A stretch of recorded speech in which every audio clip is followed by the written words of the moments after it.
جمال Khashoggi کو Istanbul کے سعودی قونصل خانے میں داخل ہونے کے بعد قتل کر دیا گیا اور ان کے جسم کے ٹکڑے کر دیے گئے تھے، اور شبہ ہے کہ یہ سب ایک سعودی ٹیم نے سعودی ولی عہد محمد بن سلمان کی ایما پر کیا تھا۔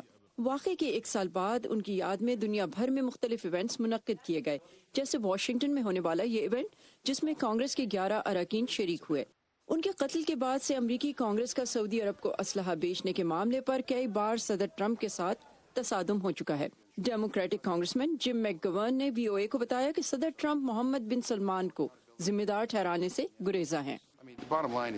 بنیادی بات یہ ہے کہ ہمیں انہیں اسلحہ یا ملٹری امداد نہیں دینی چاہیے، اس پر اتنا رد عمل تو ہونا چاہیے، اور دونوں ایوانوں کی جانب سے ایک بڑی تعداد صدر کو اسلحے کی خریداری کو روکنے کے بلز بھیج رہی ہے جنہیں صدر ٹرمپ ویٹو کرتے آ رہے ہیں۔ صدر ٹرمپ اور وزیر خارجہ مائک پومپیو کی سعودی شاہی خاندان کے لیے حمایت میں کوئی کمی واقع نہیں ہوئی۔ میرے لیے یہ ایک آسان ایکویشن ہے، امریکہ کو عظیم بنائیں اور امریکہ پہلے۔ میرے خیال میں مائک پومپیو اور صدر ٹرمپ نے سعودی عرب کے لیے اپنا حساب کتاب کیا ہوا ہے۔ سعودی عرب بھرپور طریقے سے یمن کے ساتھ جنگ میں ملوث ہے اور امریکہ نے اسے کھلی چھٹی دی ہوئی ہے۔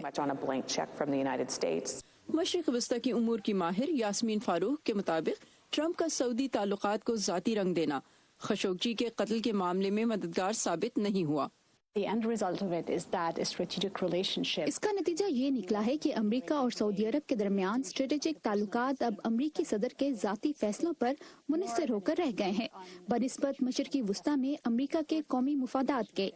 اور اب جبکہ سعودی عرب سیاحت اور عالمی سرمایہ کاری کو فروغ دینا چاہ رہا ہے، یاسمین کہتی ہیں خشوگی کا قتل سعودی سلطنت پر برسوں تک ایک بدنما داغ بن کر موجود رہے گا۔